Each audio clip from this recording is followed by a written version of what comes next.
Welcome to Talking Heads on USA Global TV, starring the one and only wonderful Dr. JACALYN. It's a prestigious place where world-class influencers and experts meet, and where you'll find the most trusted advisors and coaches for all things in life and business. Visit usaglobaltv.com to sign up for our newsletter, get the value you need, and be first in line to learn about events and giveaways and other valuable content. Connect with us. Email Dr. JACALYN at usaglobaltv.com to talk about how you can become part of USA Global TV. That's USA Global TV, where the doctor is always in. Hello and welcome to our friends from around the world. You are watching or listening to USA Global TV and Radio. I'm Dr. JACALYN KERBECK. I'm the president, founder, and chief listening officer here at our network, where we currently have 29 live broadcasts each and every week. Our show today is What's Trending, and joining me in this beautiful environment, we have a fabulous guest, and the star of our show is CATHY Fulton. Let's bring her out. Hi, CATHY. Hey. Don't you feel uplifted in this environment? Yes. It always makes you feel good. Me too. So for those who are just joining us, we just had a wonderful show, Aging Gracefully with Humor. We learned all about skincare and color. What is that called? A color reading. Yes. How to tap into ourselves. So please do go over to our YouTube channel, USA Global TV and Radio, and watch that. So CATHY, on this show, you always bring fabulous guests. And today we're going to be talking about networking. And you belong to a networking club organization. Tell us about how networking is part of your life and what it brings to your world. Well, so once a week, I go to my networking group, and it's the name of the group is BNI, and it's a national organization. And so what you do there is it's like a group of about 30 people, and we all talk about what we do just on a weekly basis. And it's just basically you give a 45-second infomercial about your work, what you are spotlighting.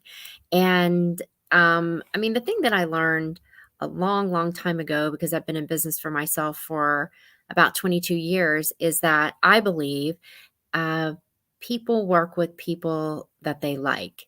I don't know. That's just been my experience. So what I'm trying to say is I believe that when you're building like your book of work or your clients, it's about relationships first. Surely there are occasions when you meet with people and it's you talk about what you can offer them or sell them. But the majority of the time, and this is what I've seen over the years, is that referrals come from, people that you've kind of worked hard to establish those relationships over the years. Thanks, CATHY. I appreciate that.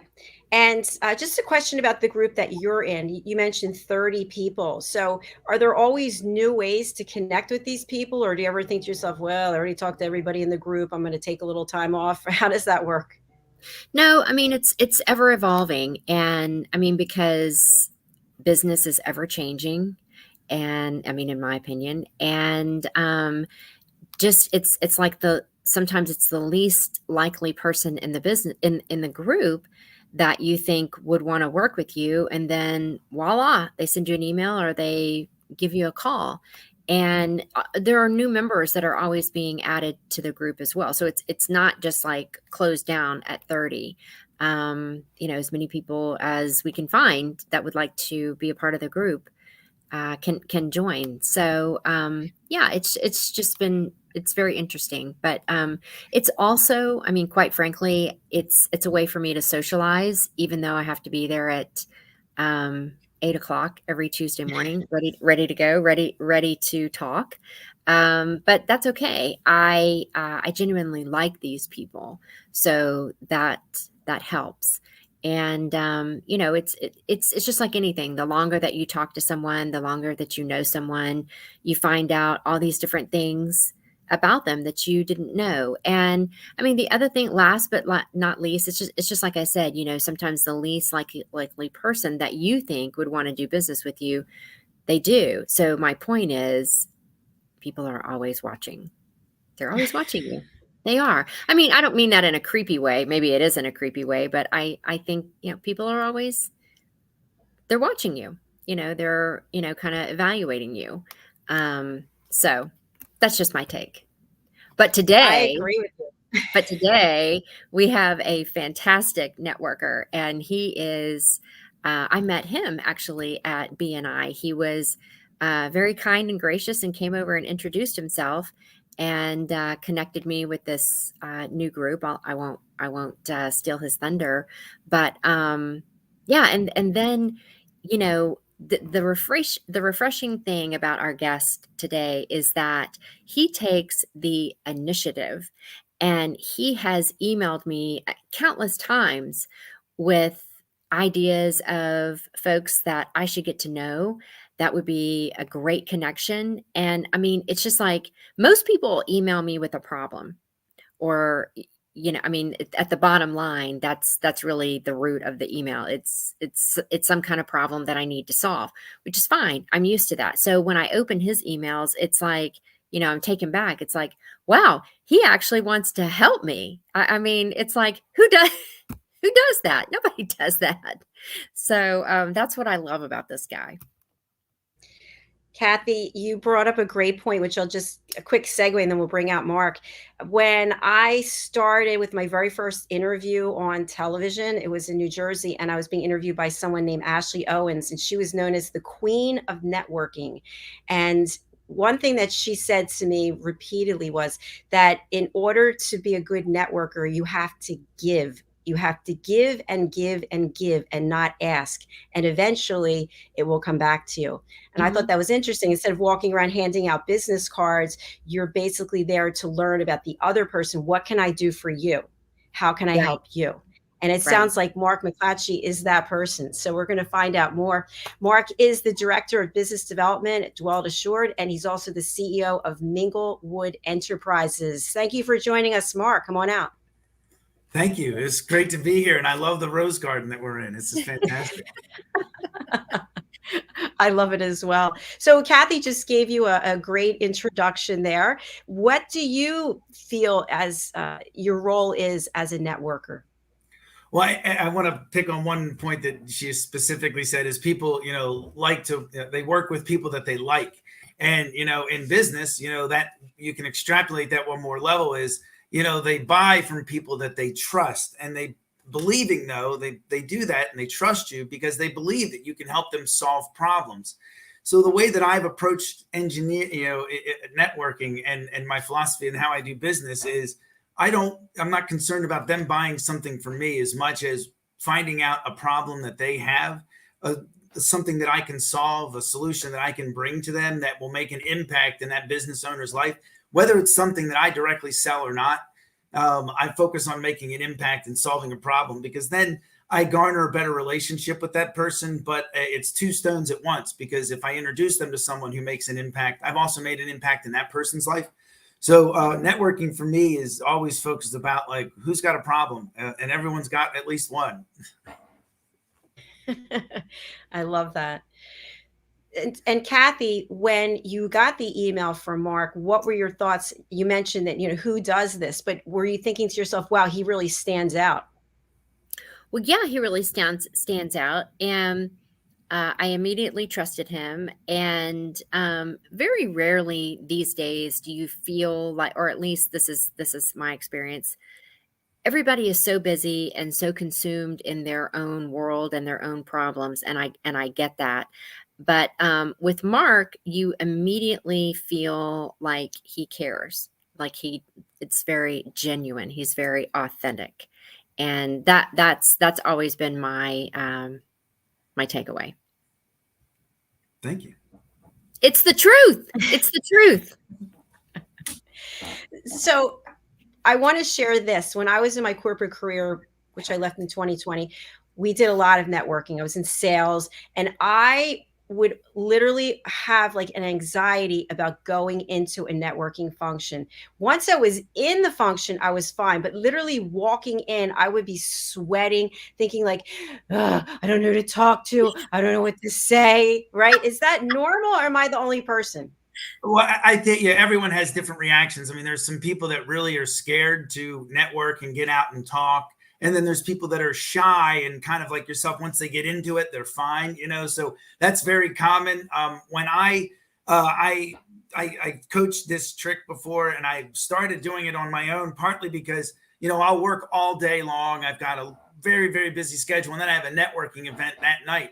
Well, sometimes at the end of the day, I'm a little tired, and it takes a lot of energy to, excuse the parlor phrase of to work a room, to network and meet around. So what I did, and this works great for introverts. So if you're not, great at, talking to people, but you at least have a desire to help, this works great. And if you're a people person, it's really, really fun and great. So the process, what I would do is when I had a networking event, I would make it an effort to invite as many people as I could that might have value in meeting some guests that were also going to be attending this. My goal was to get a minimum of 3, and 3 was always the best number for me. If I got more, that would be great, but 3 was my favorite number. And no one shows up at the event all at the same time. So my 3 guests would tend to stagger, and I would just get there early. And, I would get a lay of the land. I would go put my seat near a bar or a table and just kind of relax. And then when my first guests would come in, I would already have information a little bit about them, who they might want to meet, what current challenges they have.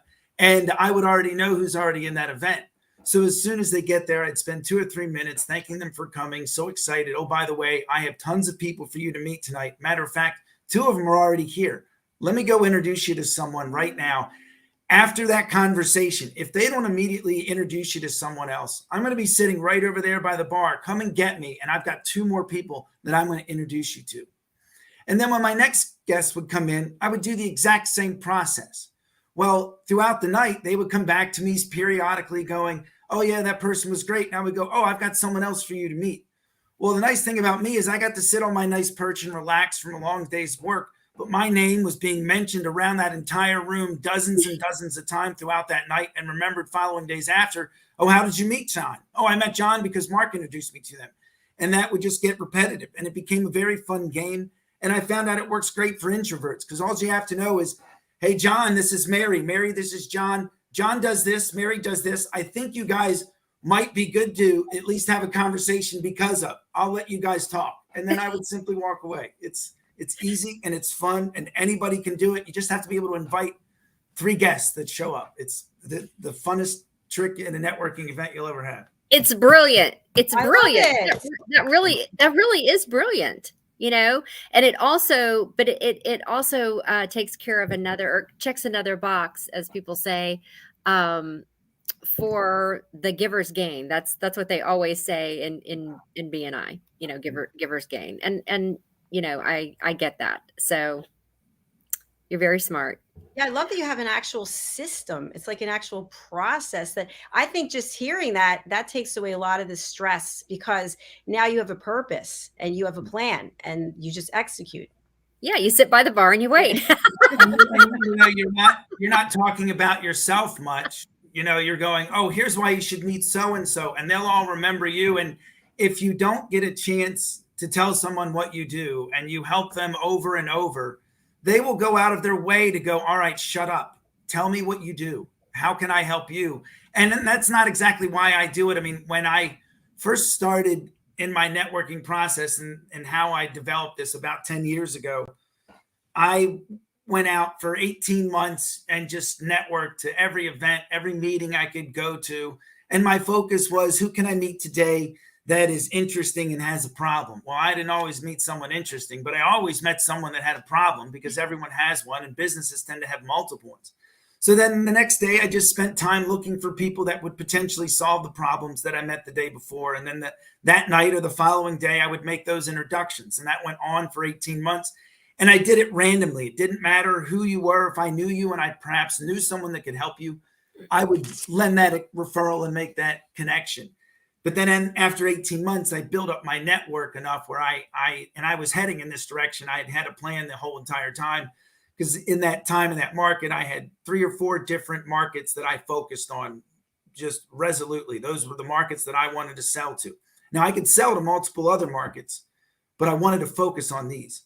So after my 18-month mark, I looked at my network and I started focusing on who works in those markets, and then who's the best at what they do in those markets. And then those are the people that I tended to network with more, because they were talking to the same clients that I already had, or prospects that I wanted to meet on a daily and regular basis. So that if I was going out of my way seemingly to someone else of like, oh, he's giving that person a referral and it doesn't look like it's benefiting him directly, if we're all fishing in the same pond and I give him the same bait that I would use to catch the fish, we're all sharing each other's value and benefit back and forth. So my networking became, hyper focused and targeted.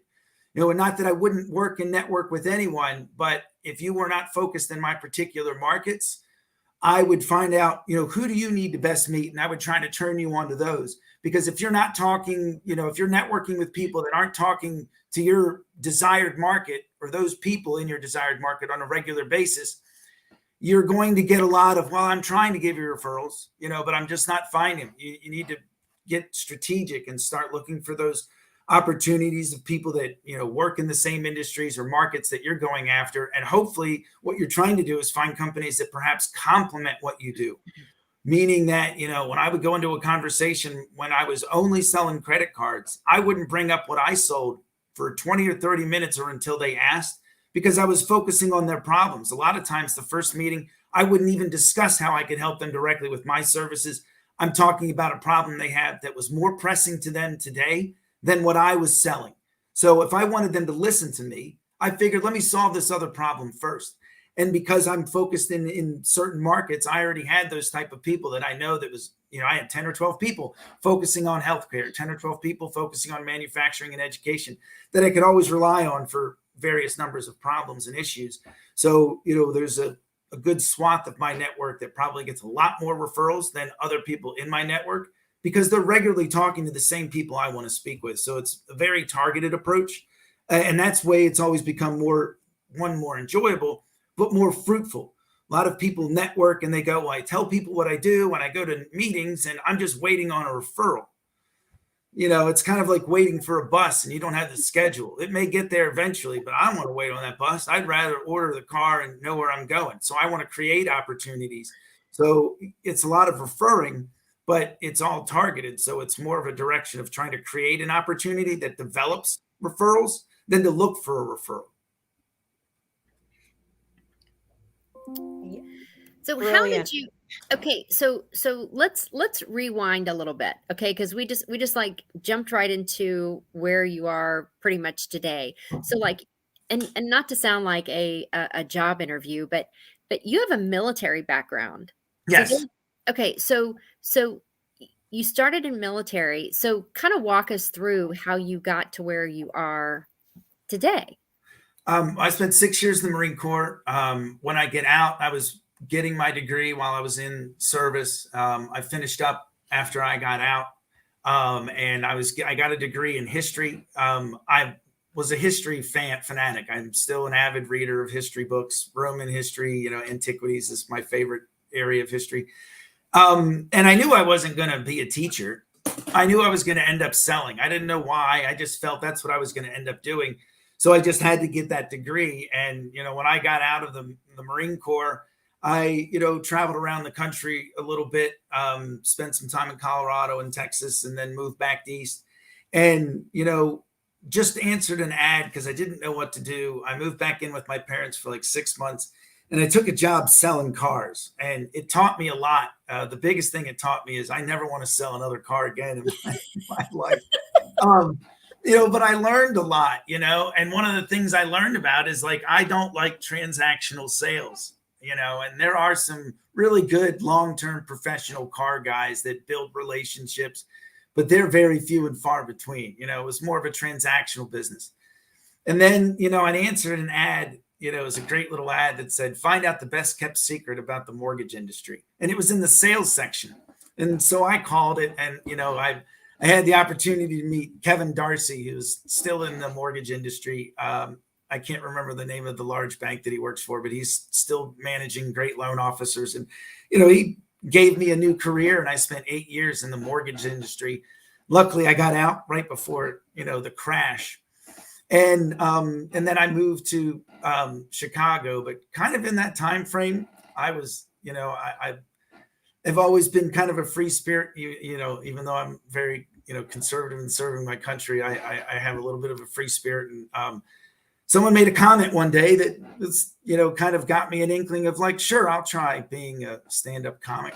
So I ended up being a stand-up comic for 9 years. And it took me out to Chicago. And that's where I ended up leaving the mortgage industry and then jumped into the insurance industry while I was touring the Midwest, you know, Wisconsin, Michigan, and Illinois, doing comedy here and there.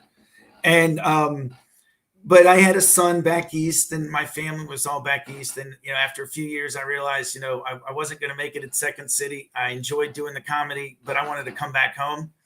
And that was right around about 7 years or so, about 5 or 6 years into my comedy career.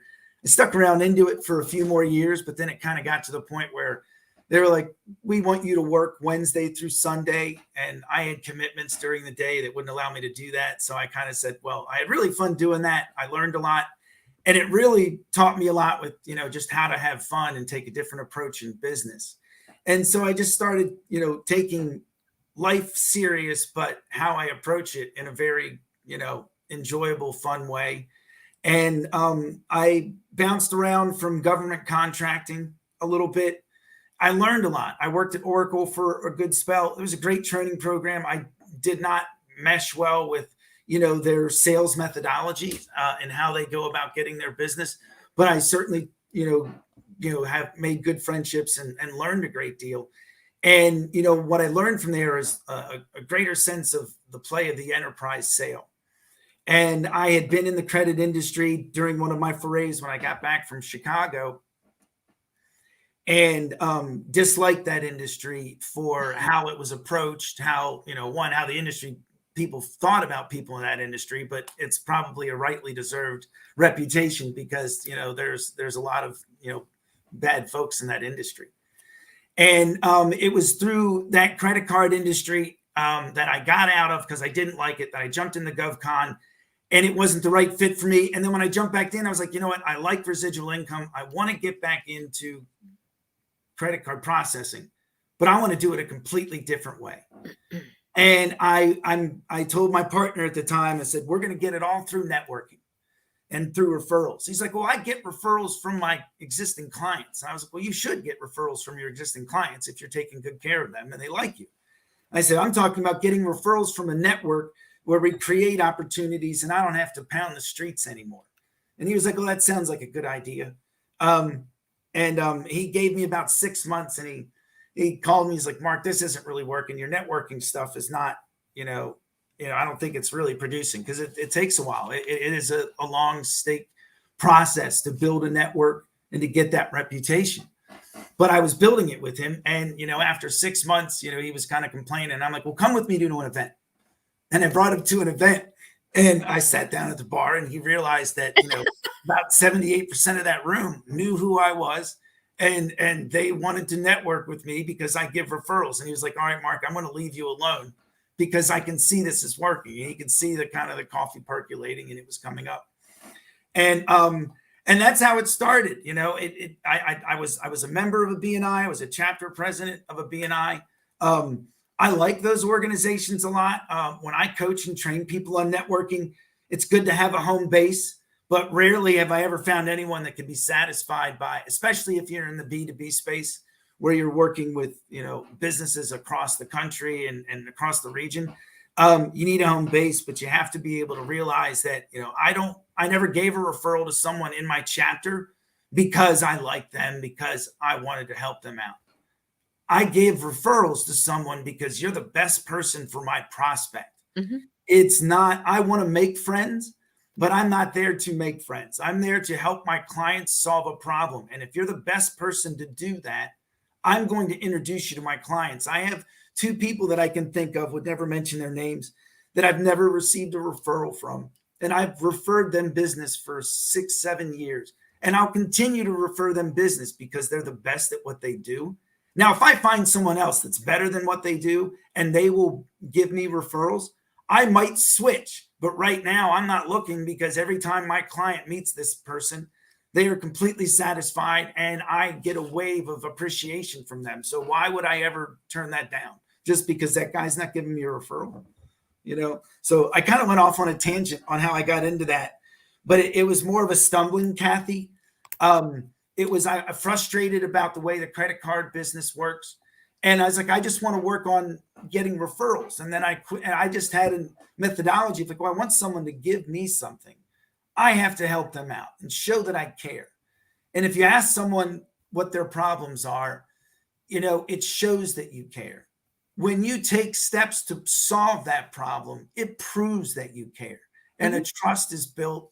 And so that's what I just focused on. I became that person that was like, tell me a problem. I was at a networking event, and I had made a comment during my pitch of like, I'm an expert networker. If you have a problem, likely I have a solution. I can help you out. I know people, something to that effect, not so cold like that. And this lady came up to me afterwards. She had 2 businesses. One of them was a forestry business, and she needed a tax accountant that understood forestry law. I didn't know anybody that did that, but I was like, you know what? I know a guy. But I knew a CPA who was connected to 200 other CPAs around the entire country. He's someone long time in my network. I reached out to him. Within 45 minutes, I had an introduction to a CPA that understood forestry law. I provided that referral to them. I never reached out to that person again. 2 weeks later, she called me up. She's like, Mark, I'd like to talk to you about how you can work with me on my credit card processing. I never solicited her, never did anything. I just completely amazed her because she told me she had a problem, and it took me 5 minutes to talk to someone who I want to network with regularly anyway because he's in my sphere of influence. So I didn't lose any time. It was all strategic, and it all worked out. So, I love it that you were a comedian. I had no idea.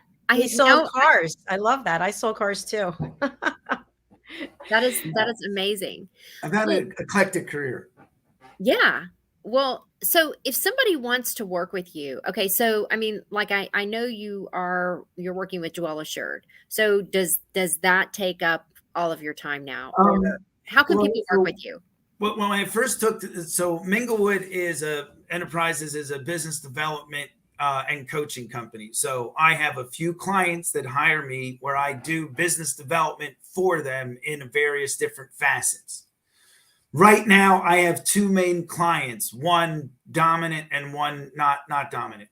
DwellAssured is my dominant client. They get a majority of my time, partly because of how that contract was structured. But then I love what they do, and their mission is so powerful because they're looking to help out older adults. If you're not old, you know someone old, or you will be old one day, and you're going to want to be treated with respect, and you probably want to stay where you're most comfortable at, which may be your own home.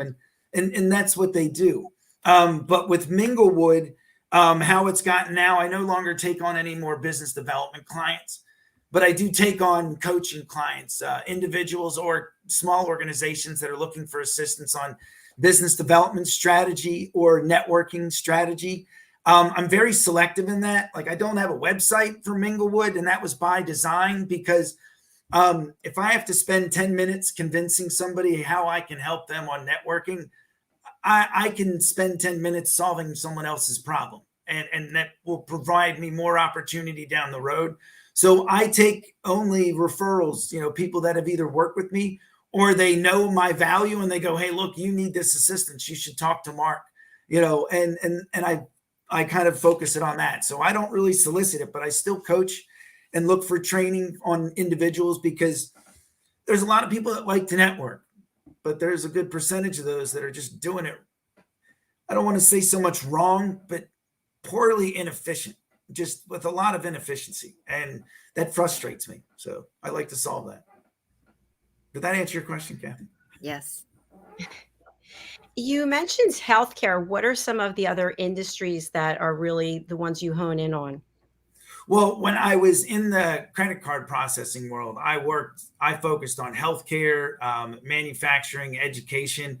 Those were just the areas. So I was not the typical. I didn't like retail. I didn't like restaurants.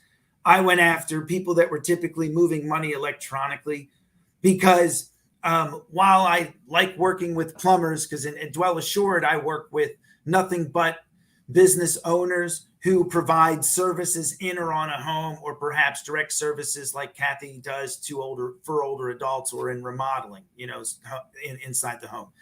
So that facet's different. But in the credit card side, I focused on B2B businesses. The main reason is if you're a plumber, you could be a great account for me in terms of only talking credit cards. But your average customer, your average conversation is with a homeowner. And networking with someone who is rarely talking to the clients that I need to meet isn't a wise focus for my time, because there's only 24 hours in the day. So I focused mainly on B2B. So if you were selling to another business, so I wanted to focus on businesses that could take credit cards or worked in that role, or payroll. And then I only networked predominantly with businesses that focused on other businesses, because it was a more efficient use of my time. I certainly needed to have, consumer type services handy when those needs came up, but they weren't my primary focus. And again, it was just becoming efficient. For some people who live in that residential world, you need to focus with the residential, stay away from the B2B, or you need to take a different approach when you're doing B2B, because it's not the same as B2C. So B2C is business to consumer, B2B is business to business, for some that didn't know. Thank you. And thanks for clarifying that. I love your energy, by the way. What do you do to keep yourself, self-care, and keep yourself on point and focused? Because as you mentioned, there's only 24 hours a day and you're providing solutions for other people. How are you taking care of yourself to keep up that energy level? Well, I think I just keep working, and I don't think about it as much. No, I mean, I have daily devotional time every morning. It starts with a walk, and then I read my Bible, and I take care of myself that way. I eat as healthy as I possibly can, but still eat poorly, at moments. But as I grow older, I'm realizing that those poor eating decisions are becoming fewer and far in between. And, I'm getting better with it. Some people would disagree that, about that, but I do pretty well with that. But what keeps me focused. It's just a passion. I mean, I Paytech Trust is the credit card company that I still refer business to. They're a great company. But what moves me, and maybe this changed over, as I got older, is I want to work with a company that's making an impact, making a difference. So when I go to bed at night, I mean, if I saved you money or made your business more secure, that's nice. But in 6 months, I haven't made a difference in your life. I haven't made someone where like, man, I got to make sure that I always remember Mark, because he made an impact in my life. And DwellAssured was one of those companies that, really met that, because one, it's a challenge, because we're a startup business. We are in 60 markets right now. We're focused on 7 states, from New York, Massachusetts, Rhode Island, Connecticut, Maryland, and DC, and Virginia is our big focus right now. And aging in place is becoming a growing phenomenon, and it's only going to get bigger and bigger, because more older adults are becoming over the age of 65 as we hit the baby boomers peak in 2030. I think it is, where it's an ungodly like 57 million older adults in the United States. It's going to be a large amount, or maybe I'm off by a zero on that, but it's a large amount. And the government's not going to be there to serve them. So getting involved in a mission like that, of rolling my sleeves up, especially when where I'm like going, oh, you need me to talk to businesses to help them, so your company can give them referrals that an older adult said, I really need to get this fixed. So everybody wins. I mean, it was like a perfect storm for me in what I do. And that's probably one of the reasons why they get so much of my time. And that's one of the things too, for the B2B side, for the companies that I did have, except for the credit card, the other 2 companies that I had worked for and contracted with, they all have a uniqueness in the market. So that was something where I've had people that go, oh, would you do BD, business development work for me? And I'd have to find a kind way to just be like, well, no, I won't, or I can't, like if you just have to have something interesting that's going to move the needle. That's just how I approached it, because I want to be able to have a conversation with someone and go, I've got something that you've never seen before, or I've got something that's truly going to amaze you. And it's a lot easier to deal in business like that when you have something that's so interesting and unique. But, in my last decade or so, it's kind of been trending to thinking about more of like what really matters. I want to help other people. I'll get what I want if I do that enough times over and over again. And then that led me on a career path of, that's why I do the networking. I mean, I charge for my services, but I have several close people in my network that I give them free stuff all the time. And I'm not asking, or there's not even a thought of that. It's just the fact of I want to help people. I want people this is a simple process to network. It takes work and effort, but it's simple. But it's really simple to mess up too. And that's what I see a lot in people. They're just going about it wrong. So those two things are becoming a mission and a passion for me. And, the fact that I need to find so many businesses for DwellAssured just constantly improves and increases my network on a daily basis. And guess what? Those people have problems, and I get to help them when we're having a conversation about me helping them with referrals for older adults. They tell me another problem. Like, oh, I know a guy. And, I'm blessed and highly favored. I sometimes feel I shouldn't be in this position. I just feel blessed. Thank you for sharing all of that. Mark, what does an engagement with you look like? Well, again, I haven't met anyone cold. It's all come from someone that I either kind of already knew or they introduced me. So I had to get, a look, an understanding of what they're looking at.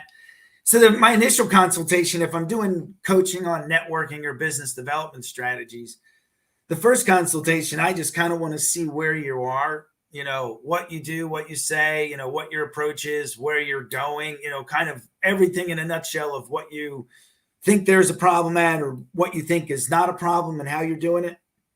Sometimes I won't be able to, I'll look at you and I'll tell you, I wouldn't do anything different. No, you're probably doing everything right, with a few minor changes here and there. Some people are reluctant to change, on things, because like I love, B&I's got a great training university where you can get loads and loads of information.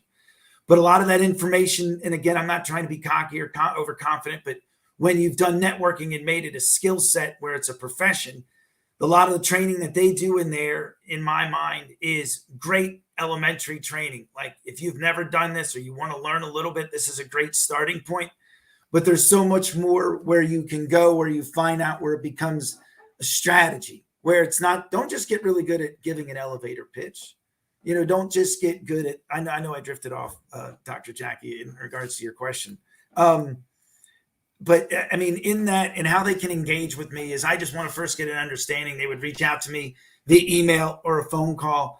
And I'm going to look at what you do. I mean, if I don't think that I can really help you, I'll tell you. But part of what I look for, and I never know until I see it, is, because there has to be something, because it's, there is a compensation that's paid, but there has to be something in it for my network. And what I mean by that is when I take a client on, hey, by helping them grow and then becoming bigger, well, what they're going to do with those new tools and assets and benefits allow me to bring benefits to my network because they've now become sharper. I can now help them help other people that are in my network. So I kind of look at it like that way. You might call it a selfish way, but again, it's looking out for my network. Like if I'm going to develop the time with this person and I are going to develop a relationship. This is someone that's going to be in my network. How else will they be an asset outside of, hey, here's 3 hours that I've paid you for. Thank you for the information, right? I mean, I can get 3 hours of training from anybody. If I'm going to spend 3 hours, I would like that to bear fruit later on for both of us. Thank you so much, Mark. I can't believe we're already at the end of our show. It went by so fast, lightning fast. We've got your banner up there, but for people who are listening on the radio or maybe on a podcast later, can you share what's the best way to connect with you and who would you like to contact you? Best way to contact me is through my email address in there, markm@DwellAssured.com. While I would love to work with people on coaching and training for the next several months, my dedication and work for DwellAssured is taking primary focus. I will be back doing more coaching eventually. But if you work in any one of those 7 states, New York, Massachusetts, Rhode Island, Connecticut, Maryland, DC, or Virginia, you provide any type of service that repairs in a home, outside of a home, exterior, you work with older adults, we really do and would like to talk with you to have you work with our older adults who've decided to age in place, and together we can provide a safe haven for them. And Kathy, I want to say thank you very much for working with us at DwellAssured. So it's been a pleasure to be with both of you guys today. Kathy and Dr. JACALYN, thank you so much. Thank you so much, Mark. Please do come back and see us on the business show or any of our other shows to share more information. We'd love to have you. Well, hopefully it was fruitful, and we'll get some play out of it. Thank you. Yeah, thank you, Mark, for coming on the show today. I really appreciate it. But also thank you for that day at BNI when you came over to me after the meeting and gave me your business card. I mean, I really appreciate it. I'm glad we met. It was fortuitous for sure. Yeah, absolutely. Great. Thanks again, Mark. Bye for now. Thank you. Bye, Mark. Thanks so much, Kathy, for bringing Mark here to our platform. And he shared so many nuggets of really fantastic information that can apply to everyone. Yeah, I know. I mean, he really brings a different perspective to networking. I mean, networking, my takeaway is there's really an art to networking. And I just think he has a completely different spin, obviously. And he's smart guy, very smart. He uses his time effectively as opposed to just going to an event and going, hey, how's it going? Look, Susan's over there. Bobby's over here. How was your summer? Strategic. No. Yeah, exactly. Very strategic. Yeah, which is very smart, because most people don't. I mean, they say your approach is everything, right? And this is, I mean, this conversation was very, very enlightening, and gave me a lot to think about. Definitely. I will actually start to put a plan in place when I get back out there into the real world in a couple of weeks to actually use my time, with purpose, with a plan, and how can I provide solutions? A lot of what Mark shared today, people need to go and contact him. Let me just put up his information again.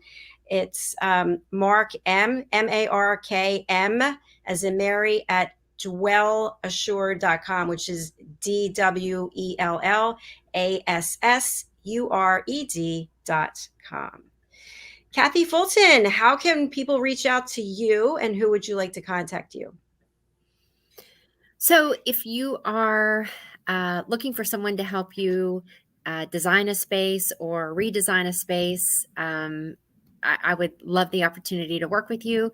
You can reach me at my email address. It's kathyfulton1965@gmail.com, or you can always call me at 703-895-3798.